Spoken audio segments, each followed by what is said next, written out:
Welcome to the Super Sentai Buddies. This is episode 6 of the increasingly poorly named You Only Liveman Twice, the internet's best and only podcast dedicated to Chojuu Sentai Liveman. Every time we do this, we watch an episode of that show and share our thoughts with you, the listener. My name is Matt J. With me, as always, is my co-host and buddy Mark. Mark, how you doing today? I am doing really good. It's been a bit, man, since we have done this. It has been a bit since we have done a live man. I was watching, we'll get into it when we talk about the episode itself, but when I was watching this episode today, I was like, who are these people? Why is this person not a person anymore? What has happened? I need to go back and look at my old notes. Yeah. I always hit the Power Rangers wiki before we start up just to refresh myself on the fundamentals of Liveman. Right, what are these characters' names? Right. I have a little cheat sheet at the top of my notes. Yep. I unintentionally, because I just copy-pasted it in, have a color-coded cheat sheet at the top of my notes. Ooh. Yeah, including 2 characters we haven't met yet. Someday, I assume we will meet those characters. Yeah. Unless Dave and I are able to actually keep to a more reasonable schedule. Listeners, as you may have guessed, we had a bit of a scheduling conflict this week. And so instead of just putting it off, Mark and I are doing a live man. And I'm very excited to do it. It has been too long since we have done one of these, and it's always fun. Yeah, at the pace we're going, it will take us about 20 years to finish this show. Well, by that time, we'll sort of just be catching up around Shinkenger. I know I talk about Shinkenger a lot, but that is sort of my touch point for more recent Sentai series, because that's the most recent series that I've watched all the way through. Right, okay. And also, Shinkenger is great, you guys. I don't think we're ever going to get to it just because it's so far in the future, but definitely watch that show. It rules. But you know what else rules? Is episode 6 of Chojuu Sentai Liveman. It is called Attack, the Dinosaur Who Lived. But of course, before we get into that, Mark, as always, shining in the heavens, there are 5 stars. Would you like to hear what our first star of the week is? I'm on tenterhooks, Matt. Mark, not only can you hear about the first star of the week, if you listen closely to the background of my audio track, you may actually hear our first star of the week. Okay. Because I have just bought myself an air conditioning unit. Oh, fancy. Which has sprung to life the moment that I uttered its name. This is the first air conditioning unit I have... It's the first air conditioning unit I've ever owned. It is the first time I have had air conditioning since I was in grad school. It's been at least 8 years since I've had any sort of air conditioning in my home. Maybe 9. I don't think it's been as many as 10. But, it has been so long that I kind of forgot about the option of air conditioning. Right. It seems like this is an appropriate year for it, this being the year that you have received your coronation as the King of Summer. Well, see, that's the thing. There was a moment that I thought about, man, if I'm the King of Summer, do I want to get an air conditioner, or do I just want to, soak in as much of that summer as possible? And then I realized that being the King of Summer is both about enjoying the summer to the best of your ability, and also about respecting the summer's power. And it is currently 90 degrees. Yeah. Where I am, and I am wearing big, heavy headphones. So if this thing was not on, I would be kind of dying. So, yeah. Super, this is not a joke-heavy star, but, it's been kind of life-changing, because for the last 8 or 9 years, every time the weather is bad, that hot, normally it's kind of manageable, right? Because, my apartment's on the first floor. It has a pretty decent cross breeze. Yeah, there's not a lot of direct sunlight on it. I've stayed with you in the summer before, and if you kick a fan on while you're sleeping, your apartment stays pretty comfortable. Right. But here's the problem, is that sometimes it rains, and so I can't leave my windows open at night. And so I'm just this happened to me a few weeks ago, and I just woke up at 3 in the morning in a still hot room. Also, here's one other problem. Also, sometimes it rains. Sometimes mankind destroys the Earth with the abusive use of fossil fuels, and summers reach record highs. Yeah, and the thing is, when both of those things happen at the same time, right. I have trouble sleeping. I know that's not the biggest problem related to that whole situation, but it's the one that I can do something about. Yeah. Listen, the demands of summer is a mighty and temperamental beast, and I appreciate that you are respecting its power. Anyway, super, super thrilled about it. It is making this episode possible. Mark, what is our second star of the week? Matt, I just bought a Star Wars book. Oh, that sounds dangerous. It is. We may have talked about this on the show before. I don't recall. I read a lot of the old Star Wars extended universe, and I know you did as well. Oh, yeah, absolutely. And I buried way too much. Like, I occupied a lot of brain space with really unnecessary Star Wars canon information. Mm-hmm, mm-hmm. And somewhere... Hey, real quick, what is the focusing crystal in Tenel Ka's lightsaber? Oh, I don't remember, and I feel bad. Don't worry about it. It was the Young Jedi series. Not a very well beloved series. She tried to use like this volcanic thing. And then that was a flawed crystal, which is why it shorted out and her lightsaber shut off and her arm got cut off. And then she later remade it using a gem from like her her crown, because she was like the princess of a planet or something. And the handle was a Rancor tooth. I will say, for whatever reason... That's just in there forever. That's just in my brain forever. Right? Yeah. I sort of still like the Young Jedi series. It landed a little better for me than a lot of the expanded universe. It's a really fun series. Like, I haven't read it in ages because it's out of print, but like... Right. It was a really cool, like, it hit me at exactly the right time. Anyway, this is not the let's talk about Tenel Ka and Lobaka. So, somewhere around the time Chewbacca got killed by a moon or planet or whatever that was, I managed to extricate myself from the Star Wars extended universe. Yeah, New Jedi Order is sort of where I cut off. Same. And not necessarily because it was bad, although it's pretty bad. Mm-hmm, mm-hmm. But also because those books were happening by the time we got to college. And when I went to college, we found, mostly at that point, to be honest, it was tabletop role-playing games, just where all of my free time went for the next 4 years. There was no time to read Star Wars books when we were playing a Star Wars tabletop game. Exactly. So I made a nice clean break, and I was out. I was out for a long time. And then I accidentally picked up a trilogy by Chuck Wendig, who is a great author. That is a name that I know. Yeah, he's done a lot of things, especially in the sort of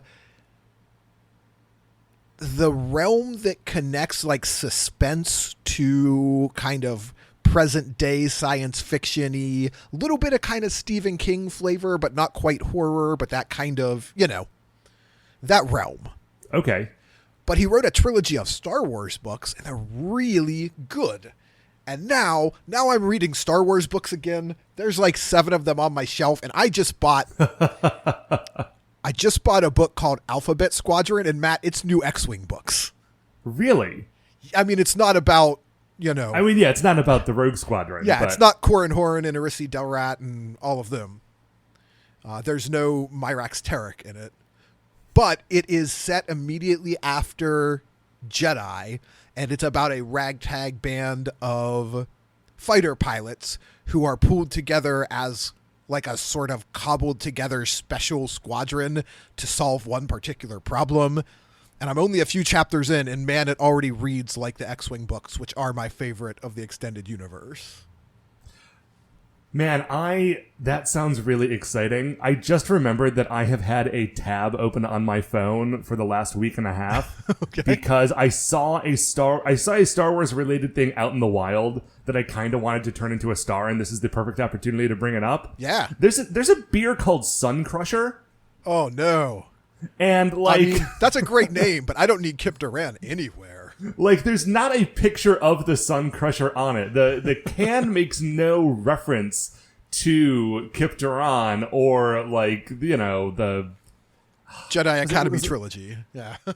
And let me tell you, I always kind of liked the Sun Crusher and Kipteron. Like, I know that is the wrong opinion, but I'm sticking to it. Oh, man, but yeah. seeing a beer called Sun Crusher just, like, made me stop in my tracks. Yeah, that is legitimately pretty crazy. And I can't, like, is there a chance that that's a coincidence? I mean, maybe. It could be a coincidence. It's such a specific thing, though. Like, that's not two words that mean anything else together. You know? At least not so far as I was able to tell. Didn't the Sun Crusher end up, like, getting sucked into one of the black holes at the Maw? I think that sounds like, Kip right. jammed himself into, like, a message pod or something? Like, folded himself all up to survive? Yeah, it was, listen, the book is a mess, but I do have fond memories of it. That's fantastic. I don't love those books, but I do really love me some Oral Quirg. Or however you say that alien's name. Corin Horn's roommate. Oh, right. And I only ever read it. I've never heard it pronounced by any other human, so and it's a Star Wars name. Yeah, there's a lot of Star Wars names that are like that. Like, man, I read 4 books about this guy. I don't know how to have a conversation about him, though, because like, I can't make my mouth make that sound. All right, man. What is the third star this week? Third star of the week. Last week I recommended a podcast, and I'm doing it again this week. I've just been listening to a lot of podcasts recently. I mean, I always do, but I've been listening to different ones recently. Sure. And I have been doing like a sort of a deep-ish back dive on the podcast called The Retronauts. Is this a show that you've ever listened to, Mark? No, I'm familiar with it, but I have not listened. Okay, The Retronauts is a show. It's been around for like 10 years or something in various forms.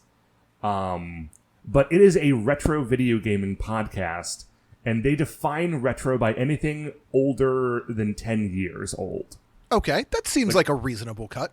Yeah, like, that is their cutoff date. The weird thing about it, though, is that if you really think about it, like, 10 years ago was 2009? So, like, there are games that they will talk about that I'm like, that's not old. I played that in college. It's like, oh, no. All of that is old. It's all ancient. But what is really interesting about it is that, like, I still play video games, right? Like, I was playing video games this morning. Sure, yeah. But my daughter and I were just playing some Legend of Zelda together this morning. It's very good. I've been thinking about starting again. It's really good, and some of that expanded content, oh, man. Oh, dude, the expanded content is extremely good. The E3 trailer got me very excited for more Zelda, even if it's just the same Zelda again. Right. Anyway, but, like, I am not, like, a super big video game. I'm not as much of a video games guy as I was in high school and college, right? Just because, like, I do not have time to be. But in high school and college, I was a big video game guy. And listening to this podcast, they're all, like, all of the stuff they are talking about is the stuff that I got deep in on. You know, it's all, you know, it's basically like I played a lot of Nintendo, but, like, my prime period is, like, Super Nintendo through, like, GameCube, right? Like, that zone.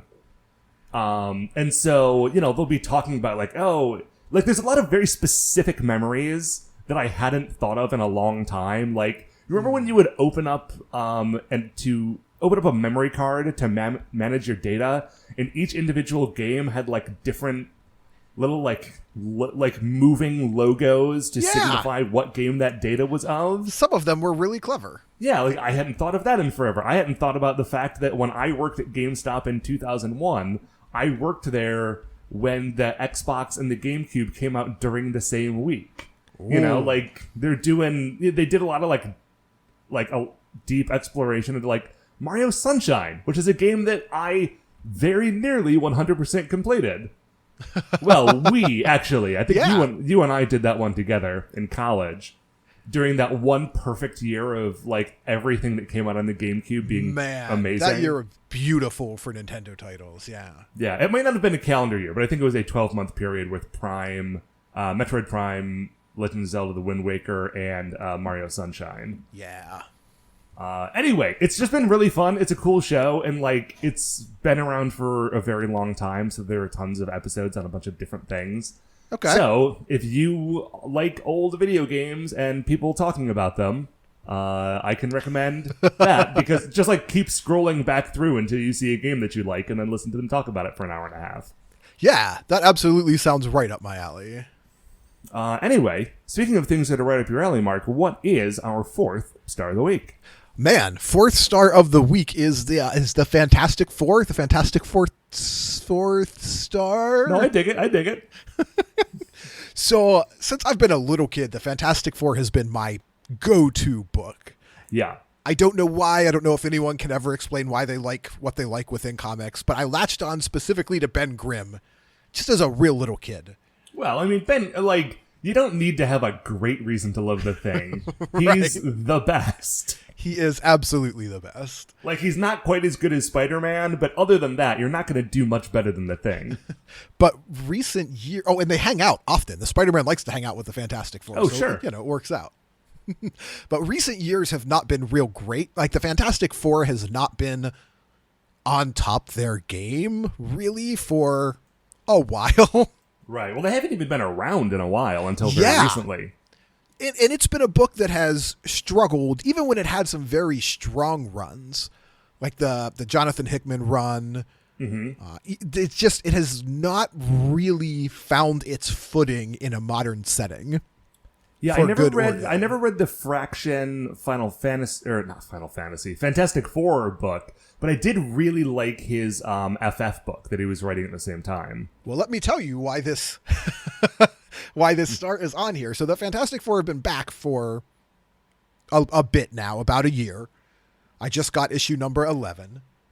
And man, it is a renaissance. So not only is the main title back, they launched it with a year-long run of Marvel 2-in-1s that were the Thing and the Human Torch. Were really good.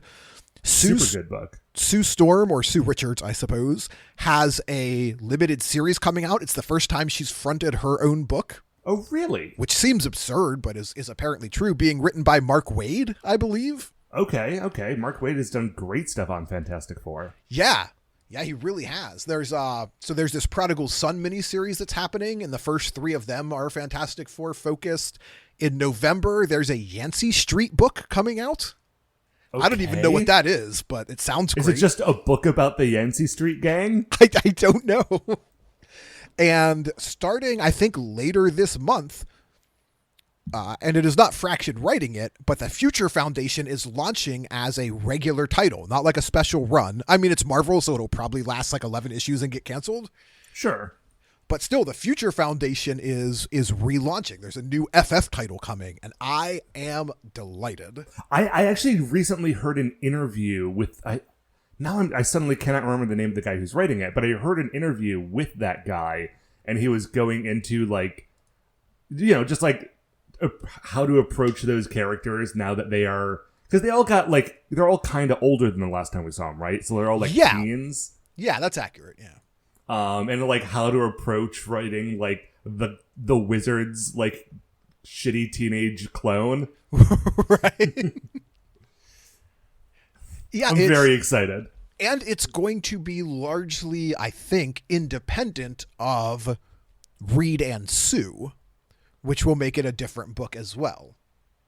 Yeah, because it's what's his name from the Power Pack is leading it, right? Yeah, it's dang nabbit, Alex Power. Alex Power, that's the one. I remember Julie Power's name, and I remember Katie's Power's name, but I can never remember the two guys.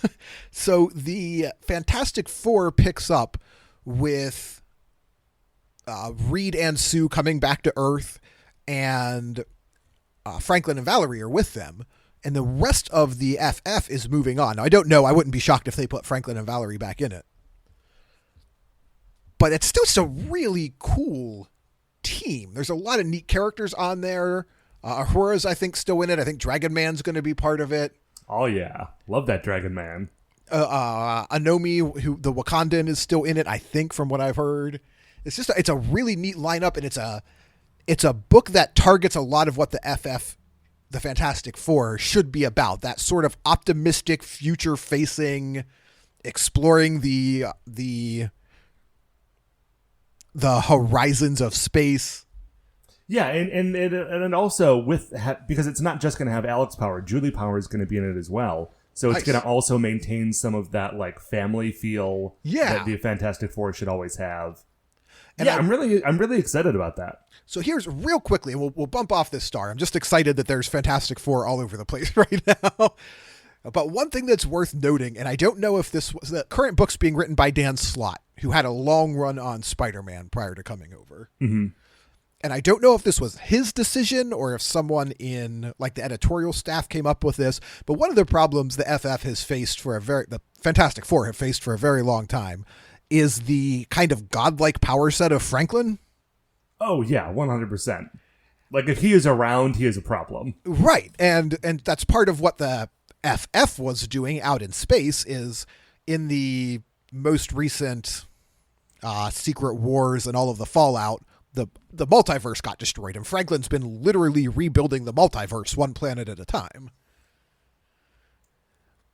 But the way they've kind of got around that in the current story is they have discovered very recently, and it may have been Valerie who figured it out, I can't remember, that Franklin actually has a limited well of power.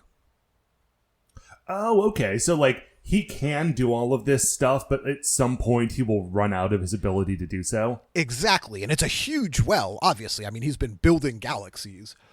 But now that they're aware that his power is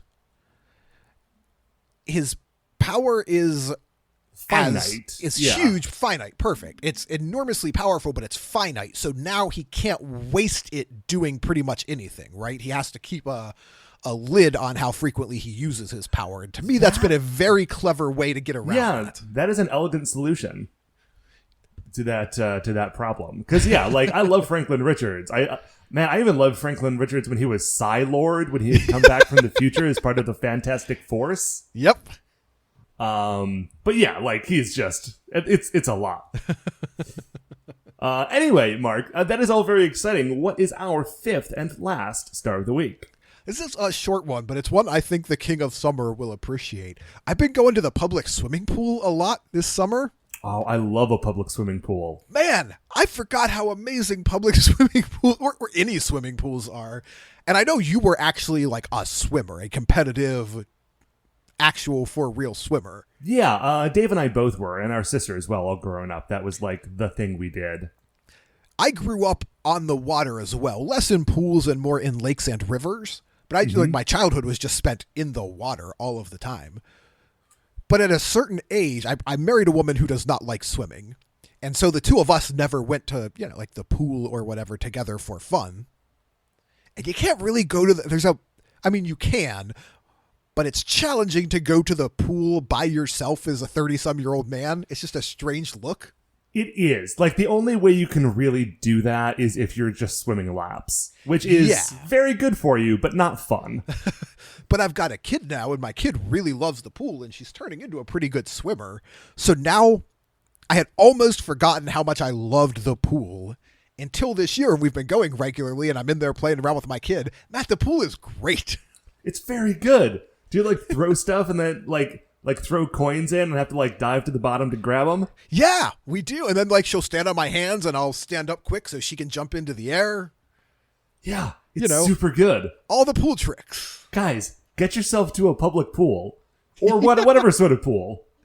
Don't go to the YMCA because that's basically all lap swimming. But right. But no, this is really fun. And my wife works at the grade school in our small town. There's like 500 people in our whole town.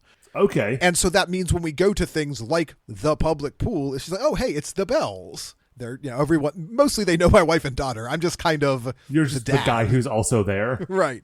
But it's made, that also makes the pool, I think. Yeah, that is really nice. And that is one of the nice things about this time of year is just like everybody goes out. Well, like, I guess you don't go outside if you have air conditioning. It's very bad. But like during the winter, you tend to stay in a lot just because like, driving in the snow sucks. Yeah. But during the summer, it's nice to like get out and go to the beach or, go to the pool, go to somewhere air conditioned. Right. go to the movies. Like, there's just a lot more being out and about. Yeah. And I love being out and about, which is part of the reason that I am the king of summer. Anyway, Mark, we're going to take a break. We're going to watch episode 6 of Liveman. I forgot to write down when it was originally aired and who wrote it. Oh, no. Here we go. Written by... Oh, it's written by Hirohisa Soda. Hey, that's a name we know. That is definitely a name we know. Its original air date was April 2nd, 1988. Okay, so we're going to go to that, and we'll be right back.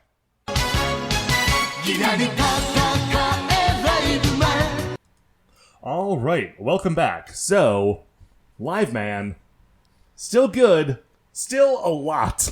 There's a lot going on in here. Man, okay, here's one of the weird things about Super Sentai, right? Sort of as a general thing.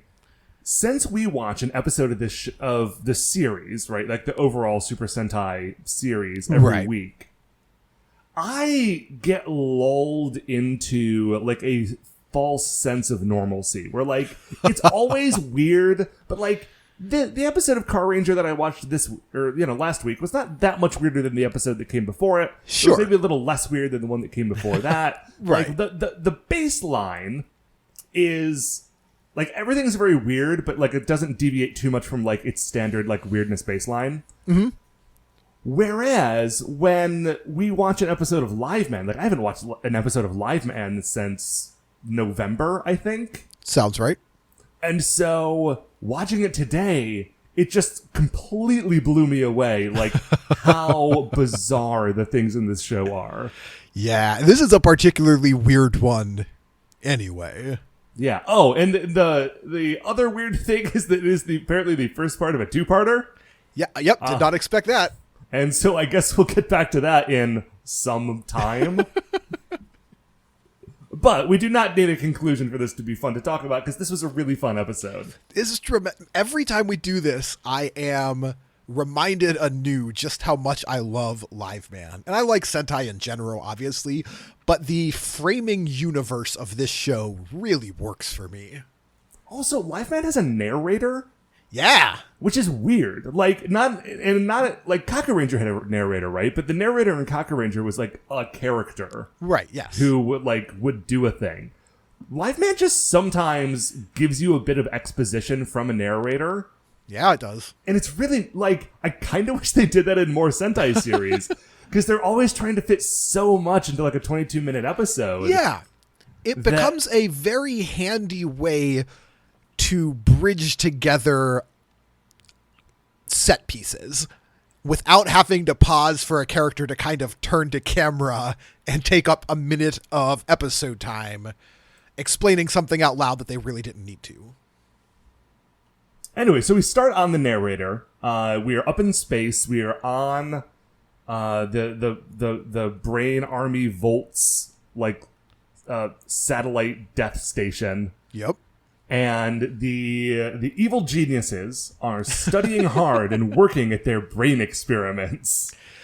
That was some solid exposition there up top. They're trying to prove to Professor Bias that they have what it takes to take over the world. Right. Like, the feeling that I got from this is that they 100% believe that Professor Bias will take over the Earth. Like, that is not a question in their mind. Right. The only issue is that they are trying to make certain that when that does happen, that they're the people who get put in charge. Yeah, and there's this interesting sense. The first 3 episodes of this show or so were very much setting up the premise. And as we're now starting to settle into the rhythm of the week to week, there's this interesting almost competition cooking up between Kemp, Mazenda, and Oblar. So the 3 of them, they're allies and they're friends, but they're all trying to be the one to make the brain beast that's going to do the thing. Right. Oh, and also, in case you had forgotten, Professor Oblar is now a monster man. Yeah, that's right. He used to be a guy. He's not a guy anymore. Now he's a hideous beast. It's interesting because of the three of them, so these three abandoned their friends together to join with Professor Bias. And there is Dr. Kempu, who becomes the beautiful beast Kemp. Yes. He goes back and forth. There's Dr. Mazenda, who becomes Machine Mazenda. Yeah, and she's made out of guns. Right. And then there's Dr. Oblar, who is just now a permanent monster all of the time. Right, like there were a couple of episodes where he would be a regular guy and then he would get like a crazy monster face and monster hands. But by the end of the episode, he would turn back into a regular guy. And the last time we saw him, he just went full monster and apparently is now still just a full monster, but also still hanging out with them on the space station all the time. Yeah. His relationship to them did not change when he climbed into a giant rubber suit forever. Yeah, it's very interesting. So I think the last episode we watched, we saw, I think it was Engine Brain, right? The brain beast that could take over car engines? Yes, that episode was the Reckless Driving Engine Monster. Which I think was one of Dr. Kemp's creations, if I remember correctly. Yeah. Weirdly, the Reckless Driving Engine Monster is definitely something that should have been in Car Ranger. Yeah, absolutely. Like, that is way more of a Car Ranger monster than any of the monsters we actually get in Car Ranger. That's a good point. But this week, it's Dr. Oblar's turn. He has created a brain beast that he thinks is going to take over the world. Yes. So he has crafted a capsule. Man, has he. It is a time chaos capsule. Yep. It's just like this. It's like a man-sized glass cylinder, right? That's sealed on both ends. Inside of it is a big grandfather clock, cuckoo clock thing. Yeah. But the clock, so far you may think, how is this science? And how is this a brain experiment? The way that this has become a brain experiment is that there are just also brains in there, and those brains have wires plugged into them, and those wires are then plugged into the clock. Yeah, now it's a time chaos capsule. It's a glass display case, kind of like the one that the Enchanted Rose from Beauty and the Beast is in, except for human-sized. Yeah, or like the sort of display cases that Batman keeps his costumes in. Yes. Like, Batman kept Jason Todd's costume in the Batcave. Yeah, exactly. And there are two things in this thing. There's clocks and there are brains, and they're just wired up together. Yep. And so Professor Bias walks over. He's like, "Hey, man, what do you got going on here?" And Oblar explains, "This is my time chaos capsule. Inside this capsule is like a zone of unstable space-time." Unstable space-time. Absolutely. And so if we use like the unstable space-time energy from this capsule, we can then use that to like craft a monster who is able to, a brain beast, who is able to harness that unstable space-time power so that they can like control it. Yeah. Bias that's wow. Loves this. And apparently to him it makes sense. Which it doesn't make sense to me, but I'm not an evil space genius, In terms of giant rubber-suited monsters, a monster who can control the flow of space and time, it's pretty nuts. Even by Sentai standards, that's an intense power set, my man. It is. We don't get time monsters a lot. We've gotten them a few times, right? Like, there was definitely Space-Time Mammoth. And can we posit that... So we're going to create Brain Beast Timed Zuno, who I would suggest may make the worst use of time travel powers of anyone in any media I've ever seen. Yeah, he has enormous, he has straight up, time travel at will powers. Yep. And he is practically useless. He's real bad. To make the Brain Beast, Because, as you say, there's an unstable field of space-time inside this capsule of brains and clocks. But to sort of agitate the unstable time-space molecules, they need the help of Gardnoid Gash. 1988's breakout character. Yeah, he's so great. I love Gardnoid Gash. I don't know why they need him. What he does seems very improbable to me, but I was excited to see him anyway. So, he is summoned, a door opens, Gardnoid Gash is standing on the other side of that door, but you can only see most of him, because Gardnoid Gash is like half a foot taller than the door. And like, listen, I get it. It's kind of a big-ish costume, and it's probably larger than, you know, like a regular man standing there, but it's not a regular door. It's a door they made. It's a door in the space station. You did it, like, if it was much shorter, and he was like a really big guy, and he had to like hunker down to get through, I can see that being like imposing or intimidating, like, oh my gosh, behold the size of Gardnoid Gash. But it's not that. It's just a guy who has to like kind of watch his head as he goes through a doorway. Yep. I do like the it's premise like me in an old house. The premise that this sets up for me, which is that Gardnoid Gash is always prepared and maybe just always behind the next door. Potentially. Because he's never around until they need him. But when it's time for Gardnoid Gash, anywhere, at any time in the 6 episodes of the show that we've seen, when it's time for Gardnoid Gash, he is just strolling over the horizon. Yeah. And he's got that giant arm and that weird robot eye. I mean, he's got a weird robot everything. He's a weird robot man. And he just shoots something into that capsule. Some sort of like red lightning lasers. You know, standard stuff. And it turns the unstable molecules into the brain beast Taimidzuno. Yes, who has like big like clock arms on his torso. And otherwise just sort of looks like a monster. Like, there's not a lot of other... No. There's not a strong visual theme to him. Not a ton of effort put into this costume. And those clock arms are absurd. They protrude, I don't know, 9 inches out of his chest? They're like way too big. It's ridiculous. So we will find out, he's got a dual set of time control powers, which again should make him the most unstoppable creature, at least on the face of this Earth, because he can both forward and rewind immediate time. Mm-hmm. So if something happens that he doesn't like, he can just literally walk it back. He can speed up and slow down time as well. Oh, that's right. He can also speed up and slow down time. Good point. And he can time walk. Yeah. He can just say like, okay, well, it's time for me to time travel. I'm going to move the arms on, like the clock arms on my torso around a little bit. And I'm going to go back 70 million years. Just going to step right through time. And that's what they do.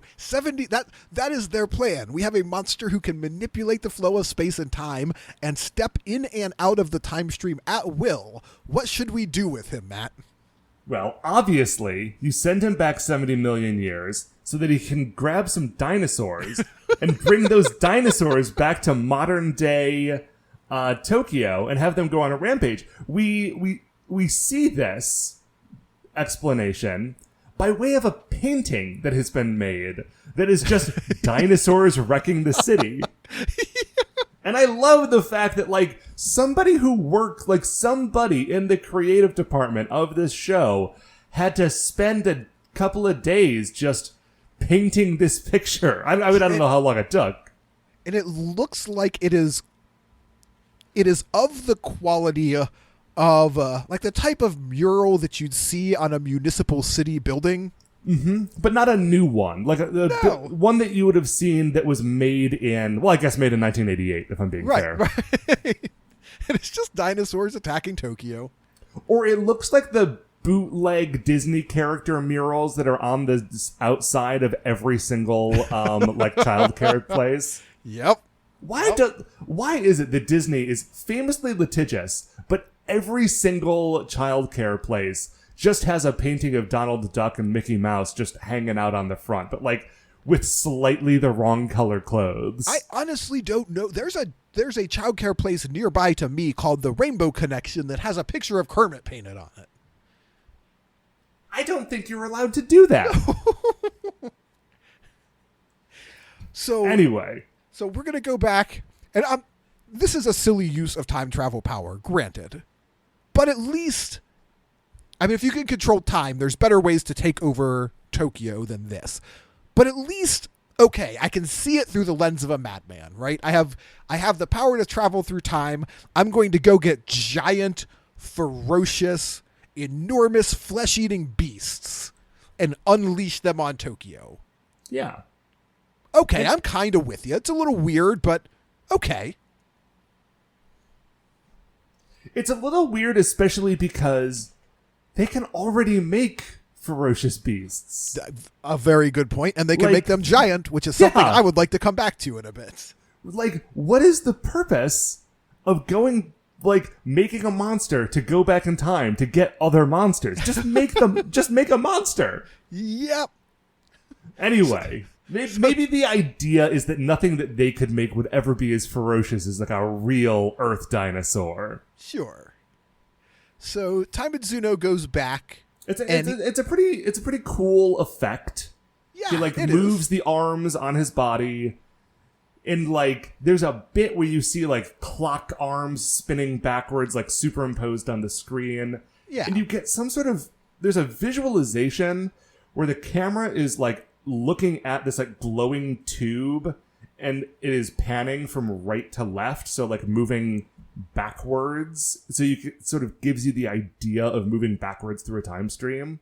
Yeah, it's some classic kind of low budget sci-fi time travel. I like it a lot, and I sort of like the set they use. It's a little reminiscent of the old Land of the Lost kind of sets. And there's this giant brightly colored flower and a paper mache pterodactyl.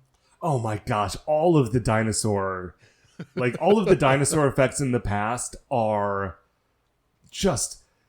You would think, looking at these dinosaur models, that no one who worked on this television show had ever made a giant rubber monster suit. But they do. Every week, they do.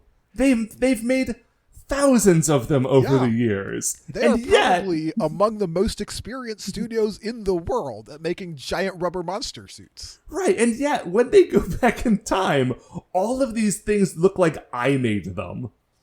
Yep. And I am not a talented rubber suit craftsman, I will tell you that. So we'll leave Tamadzuno there for now. He goes back into the far, far past, rife with enormous flesh-eating dinosaurs. And now we meet our Livemen back in the present time. Yasuki, Jo, and Megumi in their non-Sentai form, just dressed in their regular old civilian clothes, are out at a place called, I think, Mikazuki Mountain. That is correct. Because there's been... I was going to say, why are they there, Mark? Well, there have been rumors of dinosaur sightings. Sure. Of course there have been. And when there's rumors of dinosaur sightings, you definitely send your 3 smartest teenagers to check it out. But the thing is, they're not necessarily... they have not been sent there. I don't think they're there in their capacity as Livemen. Oh, that's true, yeah. They're just there because Yusuke is super into dinosaurs, and he does believe that they can still exist in this world. Passionately so, he believes this. Yes. To the point where Joe, the Yellow Ranger, is making fun of him, and he's like, no, I'm just a romantic soul. And then Megumi just, rolls her eyes... because these two are just squabbling over which one of them is the most cool dino fan. There is a point where Megumi refers to Yasuki as, I think, the Prince of Romance, which was very good. It's right after this because Megumi is sort of around the corner and she sees a footprint and she says, "Hey, romantic prince, get over here." consistently in this show so far, throughout the 6 episodes that we've watched, Megumi seems to be the one that sort of has it all together and is kind of holding the team together. Yeah. Like, she is often the stable voice of reason who's kind of rolling her eyes at the boys' antics and making sure they keep getting pointed back towards the mission. I do wonder how that dynamic is going to evolve when the other Livemen join the group. Yeah. So she has found this footprint, and they roll over, and like it is obviously like a big clawed footprint, right? There's only one of them, right? As opposed to a path, but they find a singular footprint. And they say, oh my gosh, this footprint is nothing like anything that exists on Earth during our present time. It's like, guys, this is episode 6 of a show where you fight monsters. Episode 6. Right. There have been 5 other, you've seen monsters. I'm sure like half of them have a foot that roughly looks like this.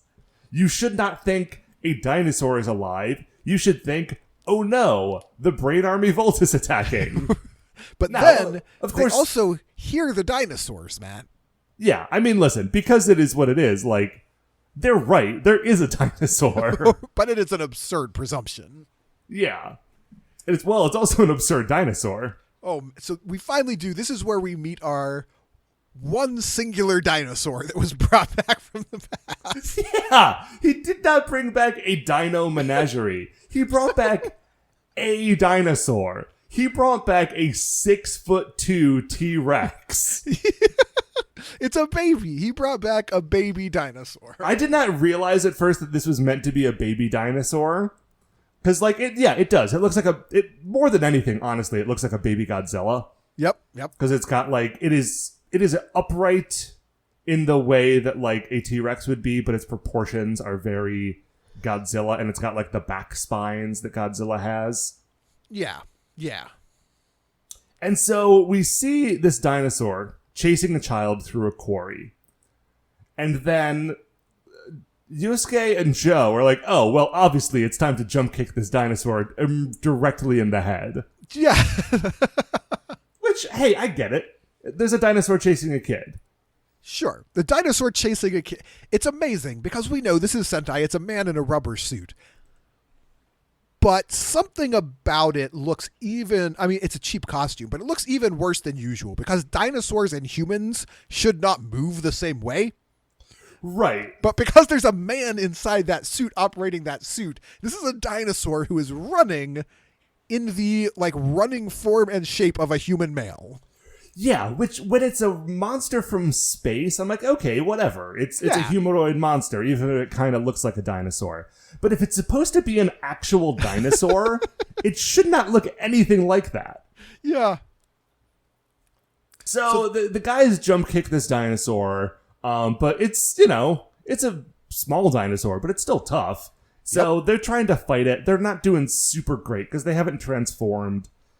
And while they're doing this, Megumi is trying to get the boy away from the scene of the action, but he does not want to go. In fact, he is shouting like, hey, stop. Yeah, the boy is defending the dinosaur. I loved the kick in the head because it demonstrates how rubber the suit, they didn't even stuff that thing with any foam or whatever. When its head gets kicked, the suit just kind of flops around. I mean, that's just how lizards work. Yeah, I guess so. And the dinosaur retaliates for the kick by, was it Joe? Biting Joe in the butt. He does bite Joe's butt. He just bites right onto it and does not let go. Yep, just chomps on. But not as though it is trying to consume him, kind of like a dog who's playing tug of war. Yeah, and that is, as it turns out, what kind of is happening here. The boy runs over and starts yelling at the dinosaur and says, hey, Gon, stop attacking. Right. Like, what are you guys all doing? Like, please, this is my dino friend. And Megumi does immediately point out that Joe has a tasty butt, which was just a fun comment. Yeah, like they get him back to the cabin where the boy lives with his grandfather and their pet dinosaur Gon. And they're like patching up his butt. And she says, put that butt away. Like, the only reason he was eating it is because his butt looked so tasty. Which is like, man, okay, Megumi. Sure. I like Megumi. She does not mess around. Here's what is weird about this dinosaur, other than everything, is that his name is Gon. Yep. There is like a manga series about a little orange dinosaur named Gon. Really? Yeah, he was a character, and he was like an unlockable character in one of the Tekken games as well. Okay. Like, I bet if you Googled this thing, you would like recognize what he looks like. Let me ask the Google bot. Google, find me Dinosaur Gon, please. Oh, yep, there he is. Yeah, see? But here's what's weird. Orange dinosaur. That manga ran from started in 1991. So I assumed that this thing being named Gon was a reference to that thing, which was like a super long running story. Sure. But it's just a complete coincidence. And now I'm wondering why you would name a dinosaur Gon, if that is based on some sort of Japanese pun. Anyway, I just wanted to have that brief aside. If any of you know, please get at me. The grandpa they're in this cabin where boy lives with his grandpa, and the grandpa does offer some sort of explanation for why they named him Gon. Well, he says we named him Gon because he stuck around and we like him, but that did not seem to be an explanation. No. But what we learn is this boy just has the most precise and useful backstory possible for a boy who lives in a cabin in the woods and finds a dinosaur on a mountain. Yeah, his parents, as it turns out, were paleontologists who died when they were on a dig site somewhere. But their parents really believed that dinosaurs still existed in the modern world. Yep. That's just a whole bunch of backstory that we get. I would love to unpack that more, but we don't have time. Nope. They just died. They're paleontologists who died at work. Yep. Hey, listen. Sometimes paleontologists die at work. It happens. It's a tragedy, sure. Yeah. But sort of in their honor and memory, their son, whose name is Kenichi, yes, has kept the dinosaurs in the present torch burning on their behalf. Right, and so when he met Gon, he was like, oh my gosh, it's true, it's all true. My parents' theories were all correct. Dinosaurs still exist. Yep. And they just became best friends like a boy and a dino will do. I mean, that part is obvious. Everything else about this episode is kind of weird, but of course that would make sense. Do you remember the cartoon show Denver the Last Dinosaur? I remember it existing. I don't think I ever really watched it. This episode has shades of Denver for me. Except for Denver was a cool dinosaur who wore sunglasses and played the guitar. Did he also have a Letterman jacket? He did. Okay. Yeah, I know who you're talking about. He was a radical dinosaur, and much like everything in the immediate wake of E.T., there was some evil corporate guy after him. I think in E.T. it was the government, and in this case, it might have been sort of like a circus owner or a stage presenter. I forget, but they wanted to capture him to make him do shows, Now, I know that Denver, the Last Dinosaur, was both the child's friend and a whole lot more. Is that correct? That's right. Yeah. Okay.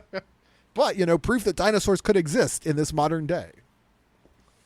I think he was an egg that just took forever to hatch or something, though. He was not yanked forward through the machinations of a brain beast. Okay.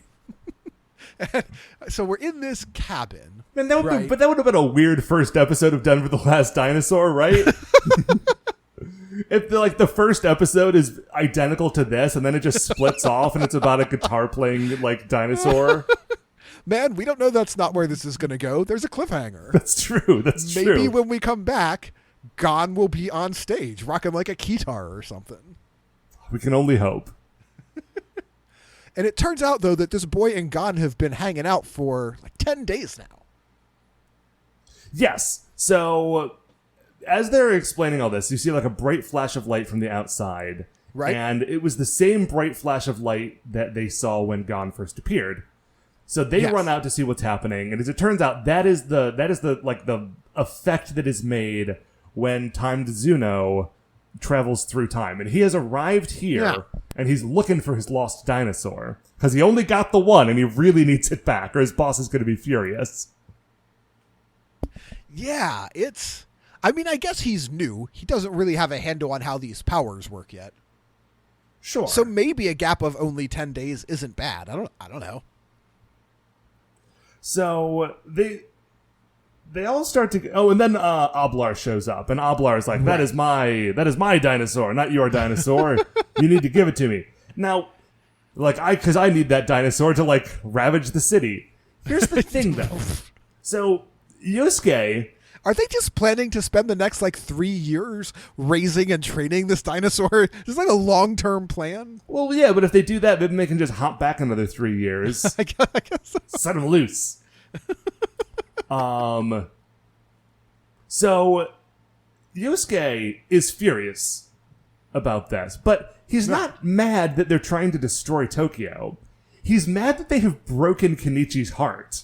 Because, they have, now it's not that the dinosaur has been, dinosaurs have been alive all this time. It's that this thing has been brought forward through time. Yeah. So his parents' theories are no longer being proven correct. And also, now they're here to take away his friend. That is what upsets him. Clearly doing a little bit of projecting here, because he is also at his heart a boy who believes in dinosaurs. And he is working through his own issues in the form of Kenichi. Yeah. So Kenichi does what every young child in every Sentai show ever does in this situation, which is run away from all the adults. I mean, the adults are about to get into a fight with laser beams, so I get it. Not a bad move, really. So they get into a big fight. The Livemen transform, but they get sort of caught in the loop because Time Zuno is speeding them up and slowing them down, and it's causing them to flip around and be completely knocked off their feet. Yep. Eventually, just making the silliest use of his powers again. Mm-hmm. Yep. But the effect is kind of cool because what they're doing is just speeding up and slowing down the video of them doing flips. But it does communicate effectively that the time itself is being sped up or slowed down. What happens then is that Megumi summons her dolphin bow and shoots 2 arrows at Time to Zuno that pin his, because there's holes in the ends of the clock arms on him, and it pins the clock arms in place so he can't move them back and forth. And apparently, if you can't physically move the clock arms, then you can't travel through time. I guess not, yeah. That's a weird design choice. And so, they're able to zap Time Zuno and Oblar and whatever their putties are called. And, the fight is now over and everyone sort of retreats. Yeah, and they're all just hanging out at a lake now? Yeah, because what happened? They just all go to a lake? They'll just go to a lake. Kenichi is very sad because he thinks that time travel isn't all of this other stuff seems reasonable, but he's time travel can't be true, right? It has to be that this dinosaur has always been around. And Yosuke is trying to comfort him, but he also says hey, listen, if he's not from around now, look at him. He is sad. He misses his family. He has his own world to get back to. And man, there is some serious... When he says the dino's sad, the camera turns over to Gon, and there's some serious dinosaur panto going on here. Mm-hmm. As this dinosaur does his best miming to indicate how sad and dejected he is. Yeah. He's not literally, rubbing his eyes to mimic the fact that he would be crying, but, it's one step down from that. So, eventually he gets everyone to agree, listen, we need to send him back in time. Here's the problem. Okay, he gets the other 2 Livemen to agree. Kenichi is not into this. But the problem is the only way they could actually do this, they don't have the ability to time travel, so they need to, capture Time to Zuno. Right. And, force him to comply. Yes. Yeah. But as they're talking about this, like, Gon sort of, like, turns on them and roars, and the two guys sort of, like, trip over each other and are struggling to get up to sort of a standing position, and Kenichi and Gon have run away from them. Just run away again. And they have run to the quarry, and of course, in the quarry, the monsters are already there, because where else would they be? Yeah, the quarry is just filled with Jimmers. Is that what they're called? Yeah, I think it's Jimmers. I think that's right. Boy, that's One of them gets his face cut off, and Matt, did you know Jimmers are Terminators on the inside? I feel like we've seen this happen before. Or if we haven't seen this happen before, I know we've seen a similar thing happen in, I think it would have been O-Ranger. So all of the Jimmers attack, the Livemen show up, and it just becomes a fight in a quarry, you know. Classic. As per. And then Colin, the robot lady, just drives by in a car. Yeah, she just shows up in a Jeep that has a big gun on top, and she just runs over a bunch of the Jimmers. Yeah. It's got a gun full of net on top. Is this a car that we've seen before? I was trying to remember.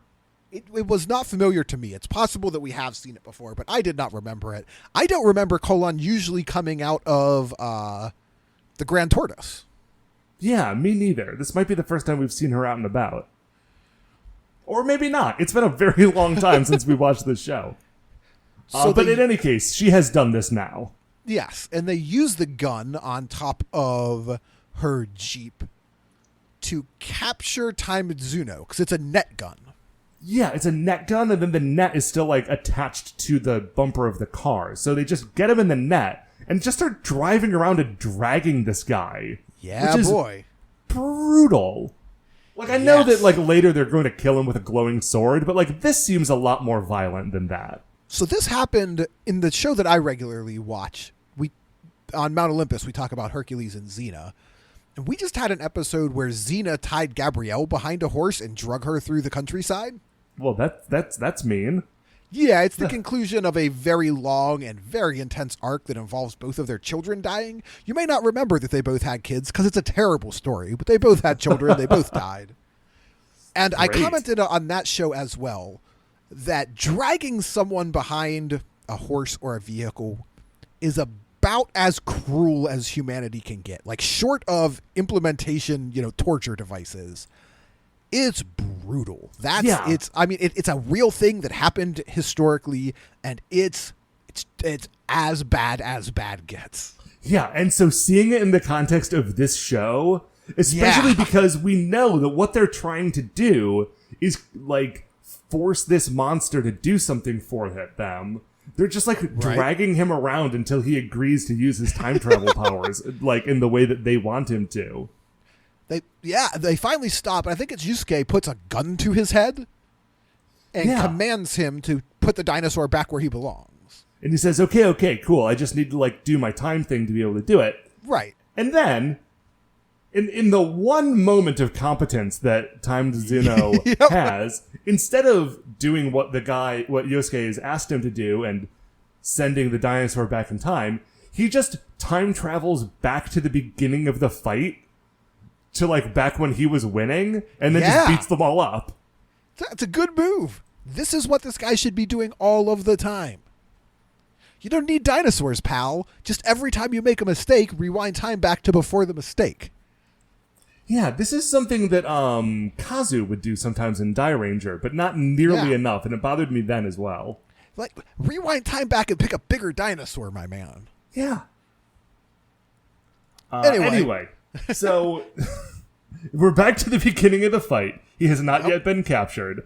And so he's like, I feel like this kid is causing a lot of trouble. I'm just going to shoot the kid. Time Zuno says this, not Yusuke. Right.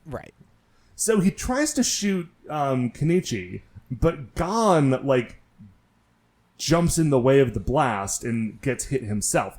I thought in this moment that Gon was just 100% dead, and that's how we were solving the problem of him getting back to his time. But no, apparently we will see in a moment that he is not dead. But I think that the Livemen also think that he's dead because they go completely, like, Like, it is now time for them to exact their vengeance. Yeah, this kicks into the finale of the show. We know what's happening from here out because they're going to get their weapons. They're going to get their vehicles. It's time for all of that. They're going to summon their giant very cannon. Quickly. I like their giant cannon in this show. I love that it gets summoned by that, like, very 1988, like, blue glowing wireframe animation. Yeah, the Biomotion Buster. They do that. They zap him. Giga Phantom just strolls out of the hills. I'm sorry, Gardenoid Gash strolls out of the hills and unleashes the Giga Phantom, which remains one of my favorite Make My Monster Grow devices. Yeah, and I don't know what the Giga Phantom is or how it operates. I don't know if like it's a Giga Phantom beam or if the monster has now been revived as a Giga Phantom. Yep.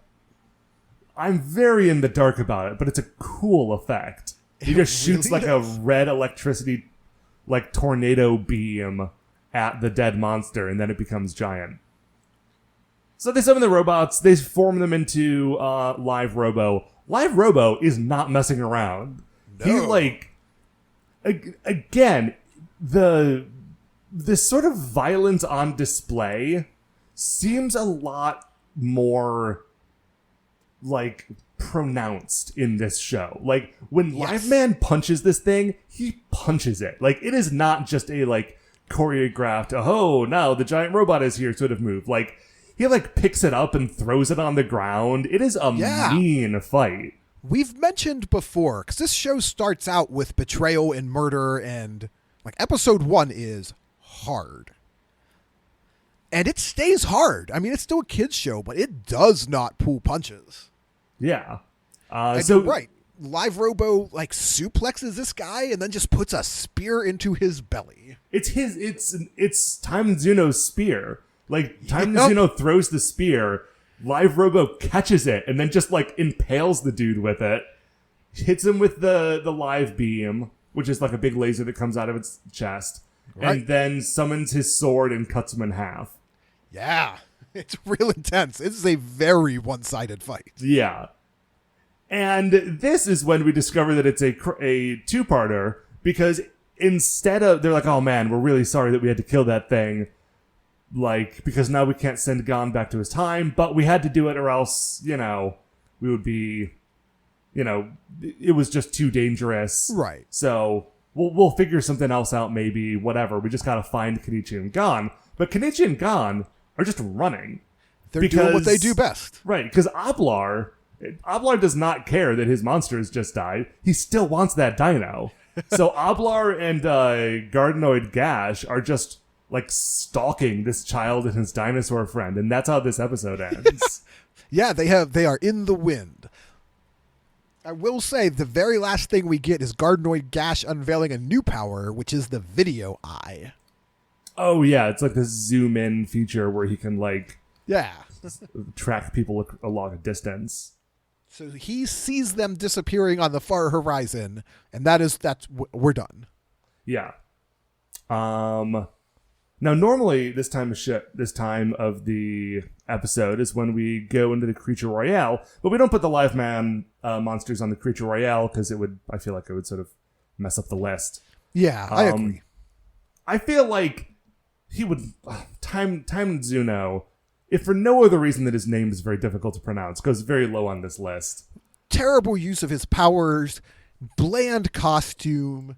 Yeah, he's a bad monster. Terrible use of very good powers. That's the problem. I think we should, and I don't know when the next time an episode of Liveman will be in the Super Sentai podcast stream, but we might want to consider watching the next episode and recording it fairly soon to keep this one so we don't have a 6-month gap and try to remember what just happened. Right, like, okay, who is gone? Why is any of this happening? Because that's just going to lead me to Googling the manga again, and because I'm not going to re-listen to this. Anyway, do you have any sort of closing thoughts on the episode? I know we don't really have a a closing segment on these Liveman. No, the same thoughts I have every time we watch Liveman, which is that Liveman is great and Liveman is hard. Yeah.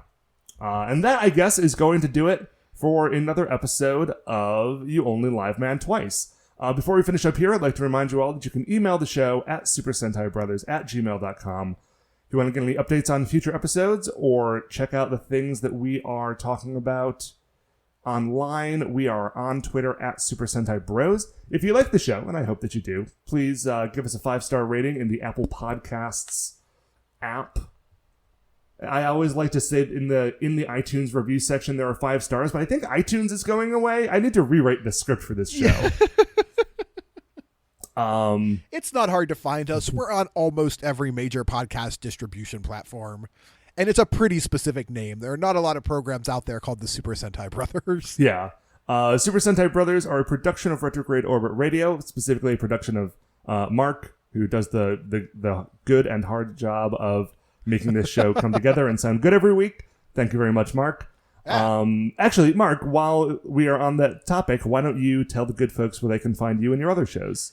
Yeah, you can look up our little network on Twitter at RO Radio, or as you were saying a minute ago, at retrogradeorbitradio.com. We just brought on board a new show.